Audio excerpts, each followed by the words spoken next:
let's get into Mr. GM stream. Hello there, good morning, and welcome to an interview with Brian Halinka, lead combat designer on World of Warcraft. Did I get that right? Is that your That's current correct, role? yep. Lead Yep, that's my combat current designer. role. Fantastic. Yes, correct, yep. Fantastic. How are you doing today, Brian? Good, thank you. It's a kind of a gray sky day, rare gray sky day here in Southern California, but happy to be here. Happy to be chatting with you. That's every single day in the UK, I tell you. Yes. That's our summer, that's how it is here. Yeah. All right, so I've got a lot about like the Evoker and things like that. So I guess we'll just dive into it. So my first one is with the Evoker coming, obviously in Dragonflight. What kind of raid utility or dungeon utility are we kind of looking at for the Evoker? You know, that's something we're still designing. We have a number of ideas, but you know, it's interesting because it's always tough for any class to find a unique raid utility. Or sometimes what we'll hear with some of the hybrid classes is, the unique utility our class provides, the tank version provides to the class, so they don't bring the DPS, or vice versa if the DPS is performing well. So always a hard problem for us to find. They have great hybrid healing. We're also kind of playing with a raid buff called Blessing of the Bronze. It reduces cooldowns of each player's major movement ability, and it's like things like blank or heroic leap or sprint, and so that's something similar to the priest ability that reduces the holy priest ability that reduces defensive cooldowns, and so that's something we're experimenting with. It could be valuable for flights with a lot of movement, or a mythic plus when you're really trying to push your keys and get moving through the dungeon quickly. So that's something we're kind of experimenting with now, but I think we'll see a lot of feedback from people once alpha and beta start, and we'll kind of act accordingly. Yeah, absolutely. I mean, it's going to be a lot of fun just to dive into those that class and race for the very first time. It's always super exciting in the alpha and beta stages. It changes so much all the time as well, which is always fun to mess around with. So I guess, I mean, if you think of like Havoc Demon Hunter, I don't know that Darkness came online right away. I remember that being something we had to add to the game a bit later. So new things are always iterative. Yeah, absolutely. So I guess I haven't seen this question asked, and I don't know why, but I'm going to ask it. What resource do they use? So they have Essence, which kind of represents their innate prismatic magic, and it regenerates on its own. So they have, this Essence that they use for different abilities, and so they don't generate it. It just kind of is working in the background, and then they spend it in time. Oh, okay, interesting. So brand new resource. Wow, okay, I would have thought mana. I like this. I guess racials as well for the Drag Evoker. What are we kind of looking at there? Oh my god, come on, Twitch. A couple things. It's interesting because they're this race class combo. It's like, sometimes we lose track. What part is the class? What part is the race? But their racials right now are Wing Buffet. I mean, they have big wings, right? So they have a kind of a cone knockback, as you would expect. Tail Swipe. They have their big, cool dragon tails, and it felt like that's something you're going to want to do something with. So that has kind of like a PB AoE knockup. And then Chosen Identity, which changes the appearance of your visage form at the barbershop for free. We feel like their visage form is something that they're magically changing into. So that's something they can do at any time. And there's some others that were in early development, but we're not really ready to talk about them just yet. Yeah. Oh, that's cool. I guess getting them ready for when they turn to a warrior eventually, right? I guess I'll throw this one in there actually. As you mentioned, the forms. Is that like a custom animation between them, kind of changing from dragon to mortal form? That's something we're still working on. I can't really. It's not necessarily when you remember Morgan doing this whole bestial come out, because it's not that same type of thing. If you think about the cinematic where Rathian is kind of going back and forth between the dragon form and the human form, it's kind of like a puff of smoke. Yeah. So obviously we're going to do a treatment on it, but I don't believe there's any animations of wings popping back in and tails disappearing. It's more of a magic thing. Yeah. Nah, makes sense. I guess as their healer spec, is there anything any similar healers to them in the way that they play as such, would you say? as with everything, we try to kind of have something distinct. They're this kind of mid-range mobile healer, and they kind of triage clumps of allies with their flight and breath healing. So they have both their version of deep breath, which is, if you think of that Wrathgate cinematic where Sarah and the dragons are flying over, kind of healing everyone with their breath. That's kind of the image and the vision for their big healing cooldown. And then also they have an empowered breath. And so those are the big, kind of breath spray off in these clumped allies, but also they use time magic to kind of preempt damage and set up large healing moments. So there's a little bit of thought about, hey, what's coming and how can I use this to plan? Priest, okay. So in that way, you could see it kind of being this combination of, Resto Shaman who kind of likes clumped healing and Discipline Priest that likes planning. Those kind of are two, I guess, comparisons that you could have. But really, we're trying to make it its own thing. I wouldn't say that we're trying to replace either of those. We're trying to have them stand on their own. That's good. That's exciting. I guess you mentioned the empowered ability. That's obviously the charge up ability, right? If I'm not mistaken. I believe it's called Dream Breath. Am I right in thinking that? That's correct. That's what the website says, yeah. So with that ability, if you overcharge it, can you cause it to fail? No. So when you charge an ability, it'll get the max, and then it'll kind of stay at full power for up to 3 seconds. After that, it just fires off automatically. So there's some applications in like doing pre-pull or threatening enemies to come out from line of sight in PvP or whatnot, where you're just holding it at max charge and waiting for them. Oh, okay, cool. I noticed on the website actually as well. I don't know if it was just for the website, but there's like a new like floor animation of sorts, like on where the cone's gonna go. Is that something? Yes, we're working on some new type of imagery and decals for, hey, this is the cone, and finding something a bit unique for them, because we've done kind of experiments with Empower. We've tried a lot of things, like because thinking about this problem of like there's a cost and risk analysis of how long you hold the button down. Like, all right, I'm holding this button down, so I'm using globals to keep this down.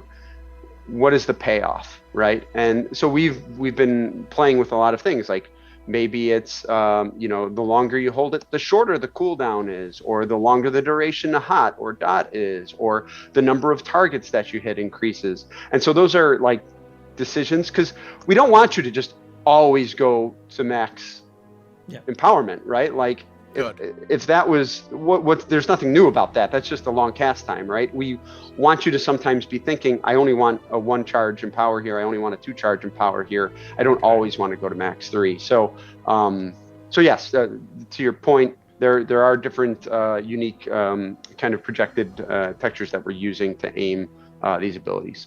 That's going to be awesome. Yeah, I said it was a little tease of it on the website, and I thought that looked really cool. So, yeah. I guess finish up with the Dracthyr. Question for you is, what are you most excited about? What's the ability, or like what about the Dracthyr Evoker are you most excited about? Thanks for doing something. I have 2. I one is Soar, which is you kind of burst forward a little bit, and then you're kind of hovering in the air a little bit, flapping your wings, and there are certain abilities you can cast on the move with that.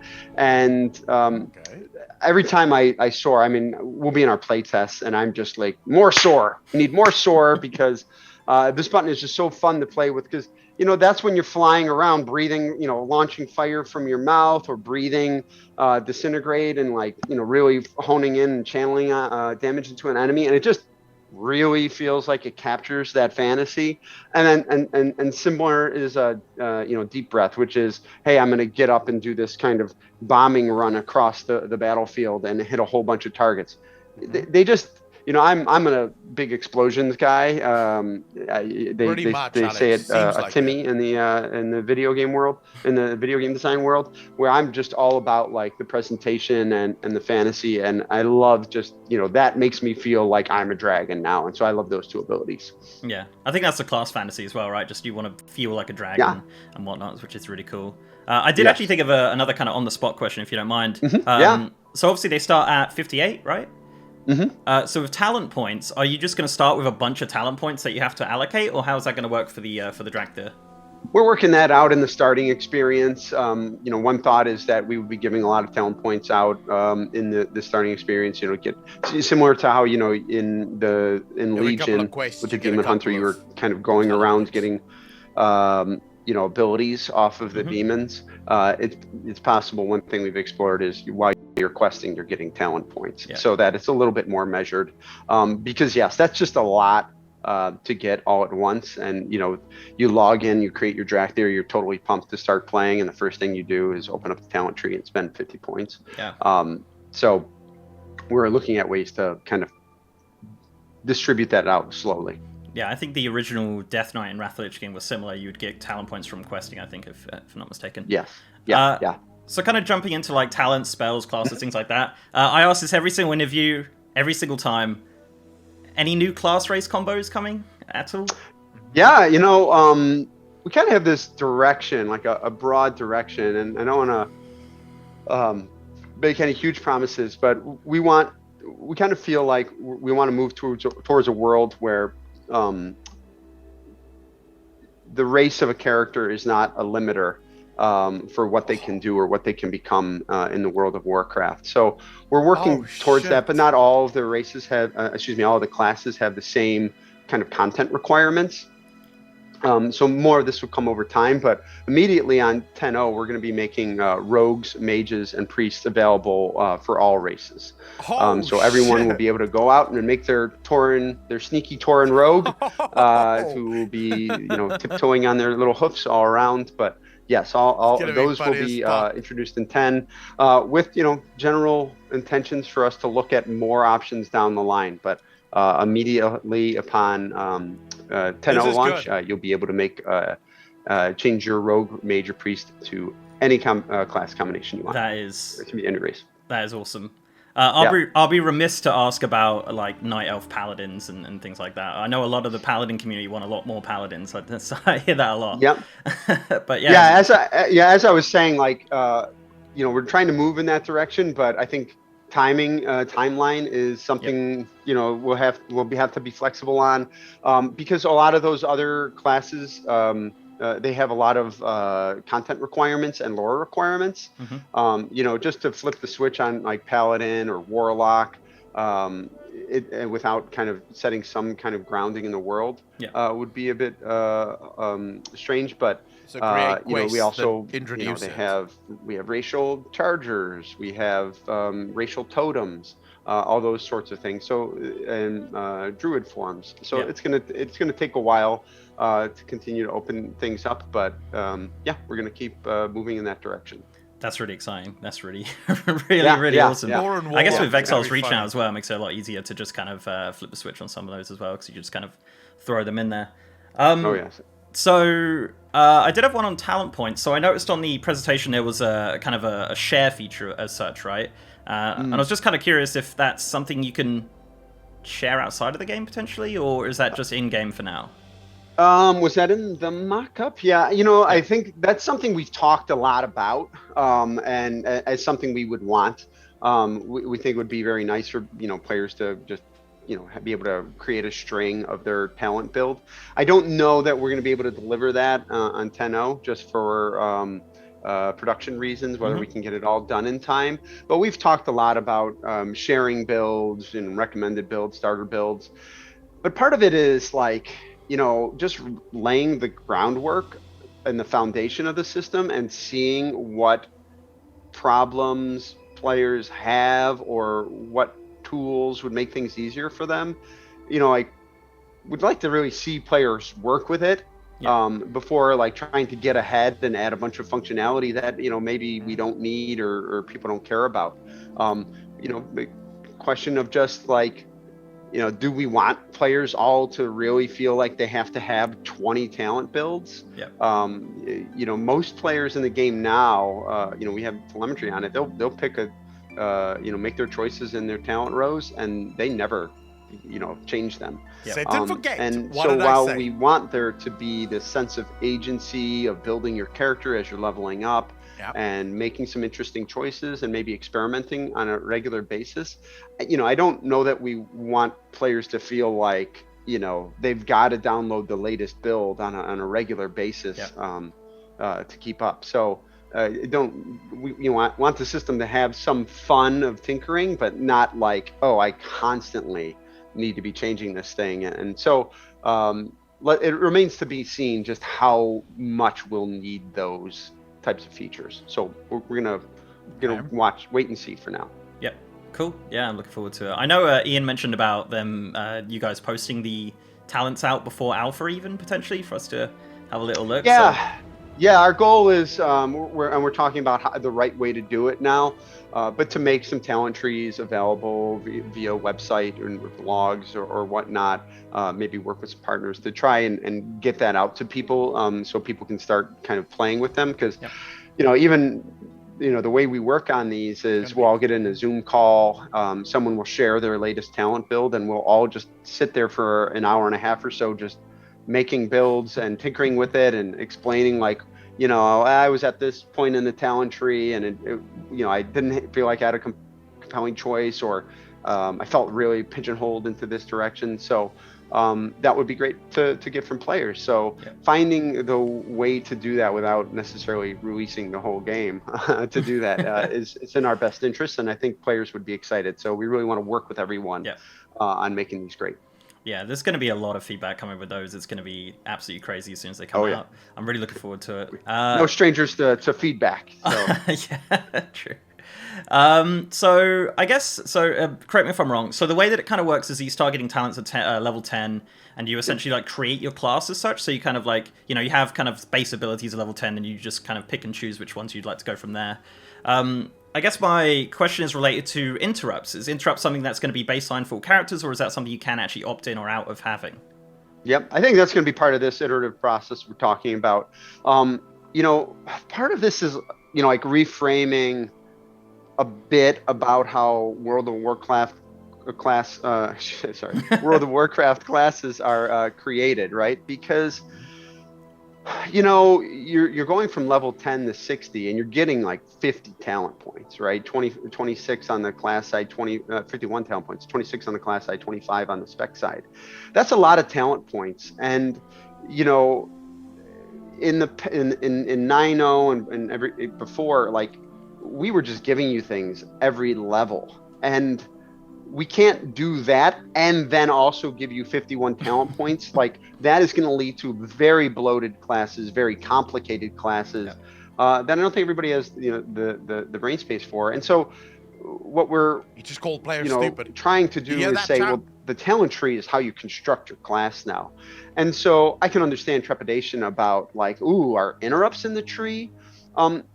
The way the trees work, and this wasn't like completely explained because we didn't have time to get really deep on all the trees, but as you spend points, you get to certain levels, which we call gates, which are like, and this is how the original talent systems were, right? It was like you can't go further until you spend increments of 5 points.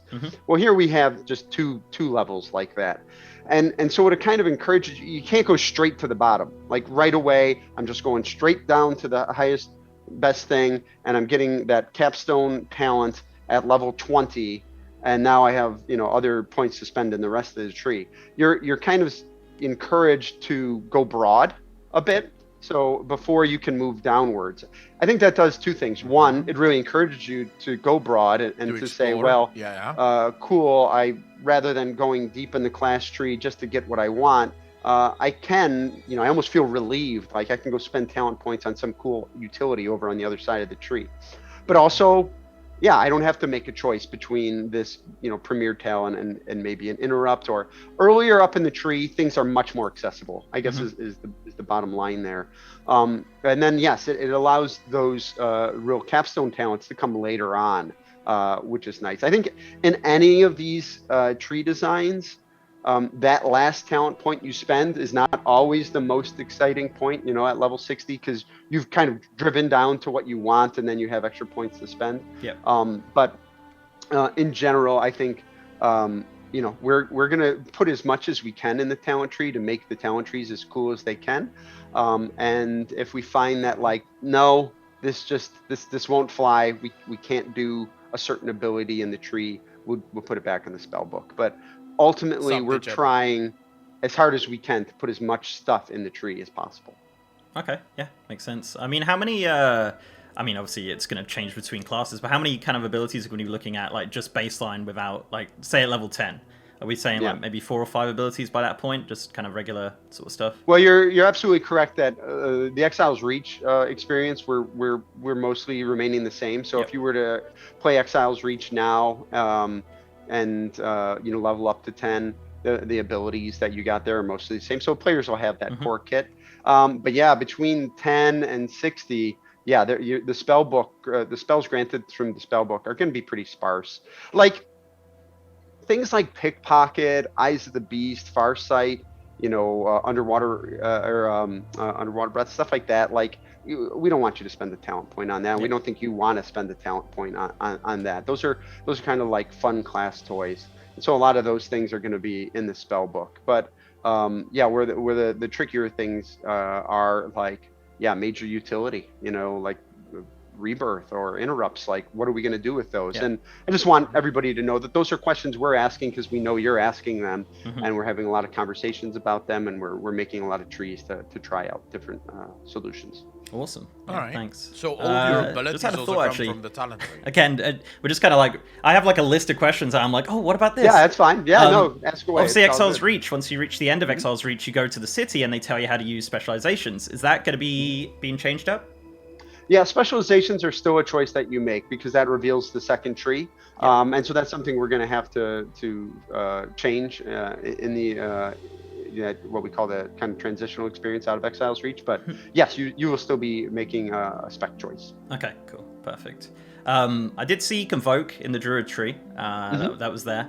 Is there any point, or potentially any point, that there'll be like more than one Covenant ability available for one class? So say you could have like the Kyrian ability and the Venthyr ability? Yeah, it's possible. I'm sure you could make a build. I think we have in the Resto tree, which we've kind of spent a lot of time on the Druid tree. It was kind of our vertical slice tree, and I believe there had like Adaptive Swarm and Convoke might have been a possibility at one point. So it's possible, but you're probably giving something up to do that. All right. So.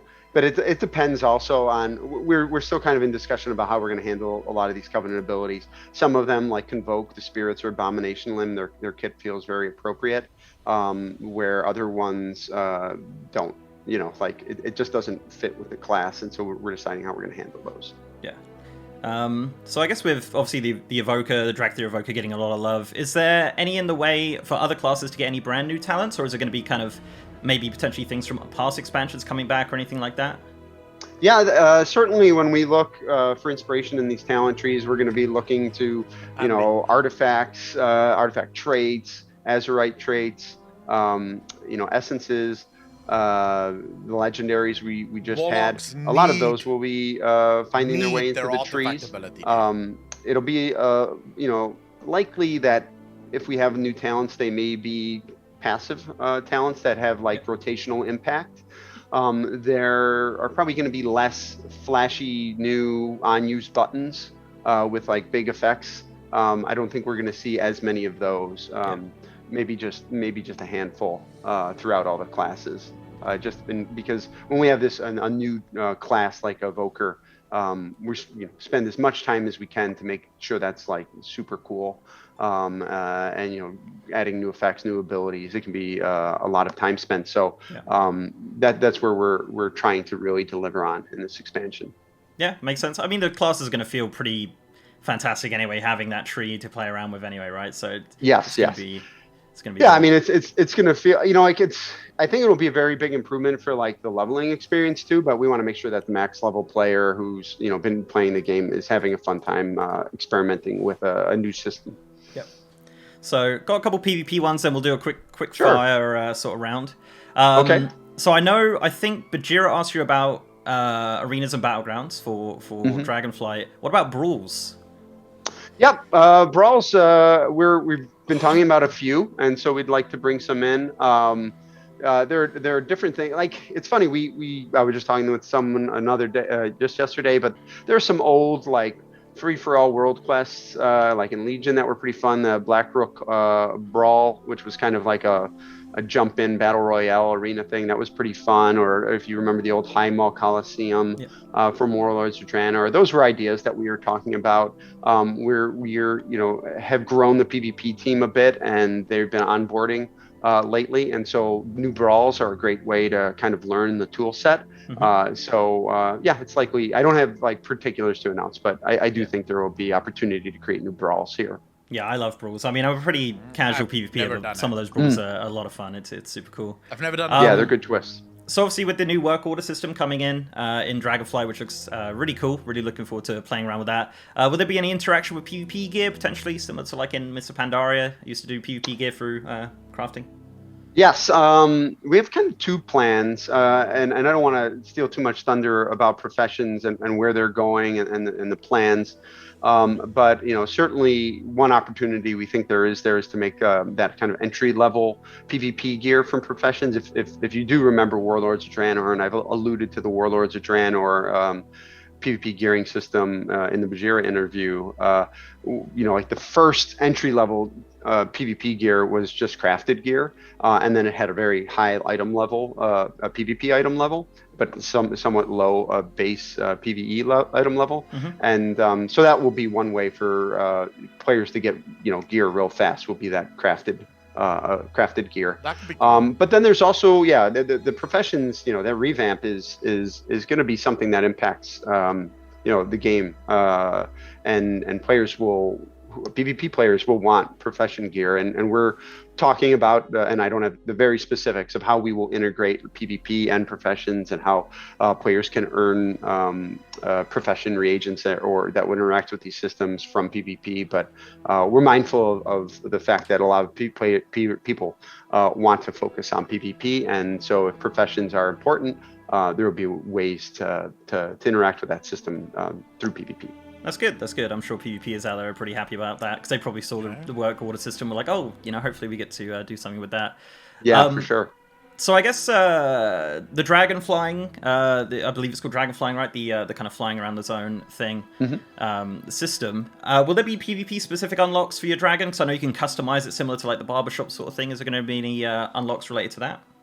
Yes, certainly the Gladiator mount is going to be a custom Dragon Isle Drake. So we didn't want players to have to choose between, like, should I be flying around on my Gladiator mount, or should I be flying around on my super awesome Dragon Isle Drake? And so the way that Gladiator mounts are going to work in the expansion are going to be, a prestigious version of those drakes that you can apply.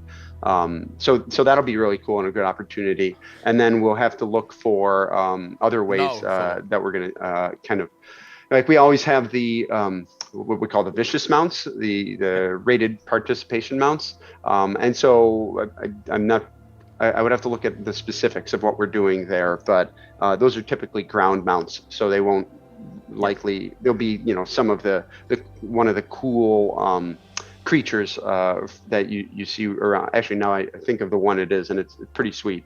Actually, it's pretty funny. Every time those vicious mounts come out, people are like, people on the team who don't PvP are messaging me like, I got a PvP next season because that mount is just so amazing. So, but those are usually going to be ground mounts, and we're going to keep that.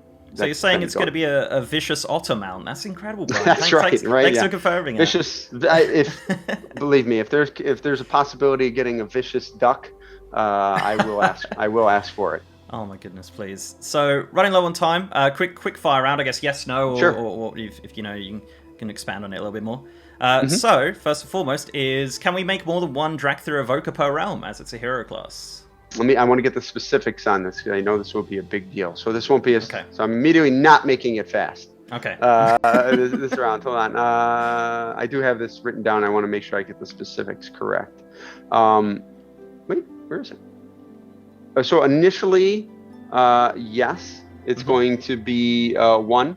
Apparently I didn't copy this over. So the first Dracthyr per account has no restrictions other than having, bought Dragonflight. Additional Dracthyr beyond the first one can only be created on a server where someone already has a level 50 character and does not have a Dracthyr. So initially it's only going to be one Dracthyr per realm.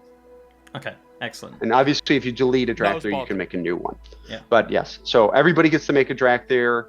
The first, if you want to make a second one, you have to be level 50, and then it's only one per realm. Okay, awesome. Thanks for confirming. Yeah. New glyphs for evokers? Will there be glyphs? I'm sure there will be. Yeah. Race-specific mount. Do you know if they have a race-specific mount? They are. They are the flying mount. Yes. Awesome. What we got? PvP World Quest returning. Dragonflight. I would imagine so. Yep. And last one. I've had a million warriors in my DMs, and I'll be remiss to ask this. Will Gladiator stance come back? They keep asking me. It's non-stop. Yeah, I don't think so. It was problematic in terms of, when we have roles now, and you're declaring that you're a tank, and then you come in and say, I'm not actually a tank, I want to do TPS, that's problematic. Yeah. So I don't see a world where we start saying tank classes can just pick a talent and their role has changed to DPS. Yeah. I just don't think that's the way the game works right now, and but you could fix that. So I understand the vision that they have, and what we could work on is just talents that maybe let them do a little extra DPS at the cost of mitigation, but ultimately their role why not is just tank. Why not just give Gladiator stance thing to one of the DPS specs? To answer some of those questions, and good luck with development. I'll see you in Alpha. Thank you. And, Great. Yeah, thank you very much. Have a good day. Great meeting you. Great you chat. Too. Take care. Bye-bye. Or just, come up with a Gladiator spec. But you could very easily say, for example, part of Fury is if you don't want to have two big two-handed weapons, you go for one two-handed weapon and a shield. And now you're a Gladiator. Your abilities now change based on the fact that you're now in the Gladiator stance and you're a DPS. You could absolutely pull that off. I don't see why not. So, I'm pretty sure we're still waiting for the Ian interview. That's going to be in an hour and a half, so we're still a while away from that. There's a number of good things that came out of this interview with Mr. GM. I specifically like, for PvPers, the fact that PvP World Quests are returning. I think that's something that a lot of people are very excited for. I love the fact that we got a bit of more deep dive into the talent trees, where in the old days of talent trees, your talents really modified your abilities. So you could have talents that would do sort of change the way your abilities, like give you more damage on an ability or do something weird with an ability. But your abilities were baseline, right? So you got a bunch of abilities while you were playing, and then the talents would really optimize those abilities based on how you wanted to play. And then usually, like, the last couple of abilities would add something new. Because he forgot to make one. Lol. So, the last couple of abilities would do would add some actual abilities to your class. Whereas this time around, it seems like they're actually going a different direction, where as a class, you're not going to have many abilities. Your abilities come from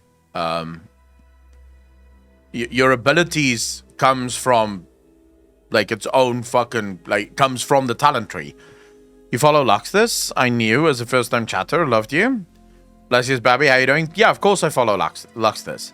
And you are not a new chatter. Good to see you're not the only one struggling with this production thing. Well, yeah, it kind of comes with the... it comes with the scene. When you're not a professional streamer, you don't have professional production. That's just how it works. Like, you can all go fuck yourself. You're new? Are you guys new here? Well, fuck you then. I can't believe you fuckers have never been here before. I hate you all. I'm in the new chat club. Ah, my chat. Fucking morons, a lot of you. You heard when Brian said, right, that most of the players don't have the brain space. He was talking about you fucks. 100% talking about you. You guys don't have the brain space for any of this. How does that feel?